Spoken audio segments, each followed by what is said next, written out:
अगले साल यानी 2024 में लोकसभा के चुनाव होने वाले हैं और ऐसे में तमाम ऐसे चेहरे हैं जो खुद को 2024 में प्रधानमंत्री की कुर्सी का सपना देख रहे हैं। इनमें से किसी एक का सपना पूरा होगा, वो जनता का चहेता होगा और उसे जनता प्यार और सम्मान देकर इस कुर्सी पर बैठाएगी। क्या 2024 में फिर से नरेंद्र मोदी इस कुर्सी पर बैठेंगे, इस सत्ता पर आसीन होंगे? क्या वो तीसरी बार फिर से प्रधानमंत्री बनेंगे? आइए जानते हैं। 2024 के चुनाव में अगर बीजेपी जीतती है तो सबसे बड़ी बात पीएम मोदी के लिए होगी। उनके नेतृत्व में पार्टी 2 बार चुनाव जीत चुकी है और तीसरी बार जीत उन्हें देश के प्रधानमंत्रियों के लिस्ट में अलग मुकाम पर खड़ा करेगी। इसके पहले 2 प्रधानमंत्री 2 कार्यकाल पूरा करके तीसरी बार चुनाव जीत चुके हैं। देश के पहले प्रधानमंत्री पंडित जवाहरलाल नेहरू 1952, 1957 और 1962 का चुनाव जीते। 1964 में पद पर रहते हुए उनका निधन हो गया था।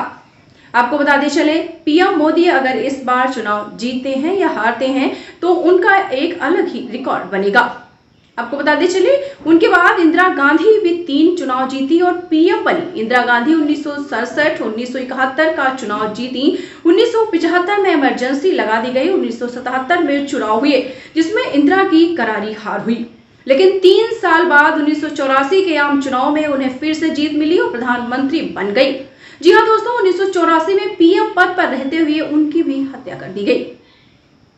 वैसे तो 3 बार प्रधानमंत्री बनने की लिस्ट में बीजेपी के ही दिग्गज नेता अटल बिहारी वाजपेयी का नाम भी शामिल है। अटल बिहारी वाजपेयी का नाम इसमें है, लेकिन तीनों बार को मिलाकर वह सिर्फ 6 साल ही इस पद पर आसीन रहे थे। 6 साल ही इस पद पर उनकी उपस्थिति रही थी। पूरे कार्यकाल को अगर देखा जाए तो प्रधानमंत्री मोदी ने मनमोहन सिंह के 2 कार्यकाल की बराबरी कर ली है। ऐसे में अगर उनके नेतृत्व में 2024 में जीत मिलती है तो वे नेहरू और इंदिरा की कतार में खड़े हो जाएंगे। 2014 में आया राजनीति का मॉडल चलेगा क्या? आपको बताते चले, क्या 2014 में जो मॉडल चला था राजनीति का वैसे 2024 में चलेगा? देश की राजनीति में आजादी के बाद थोड़े समय को हटा दें तो 4 दशकों तक कांग्रेस ने राज किया। कांग्रेस के साथ उच्च जातियां, मुसलमान और दलितों का साथ मिला। हालांकि 70 के दशक में कांग्रेस को राज्यों में चुनौती मिलने लगी थी। फिर आया 90 का दशक। इसमें एक तरफ मंडल था, दूसरी तरफ कमंडल यानी बीजेपी की हिंदूवादी राजनीति। इसमें देश में गठबंधन राजनीति का दौर शुरू हुआ जो 2014 तक कायम रहा है। 2014 आते आते बीजेपी पूरी तरीके से नए कलेवर में थी। अब तक उच्च जातियों की पार्टी कही जाने वाली भाजपा ने 2014 में बता दिया कि उसने मंडल की काट ढूंढ ली है।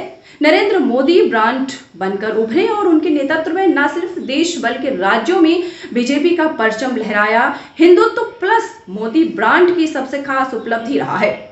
यूपी जहां बीजेपी बस सांस ले पा रही थी, 2 बार से प्रचंड बहुमत से सरकार में है और उसके बाद 2 बार लगातार उत्तर प्रदेश के जो सीएम हैं योगी आदित्यनाथ लगातार 2 बार उत्तर प्रदेश के मुख्यमंत्री बने और बीजेपी की तरफ से उन्होंने पहल की थी।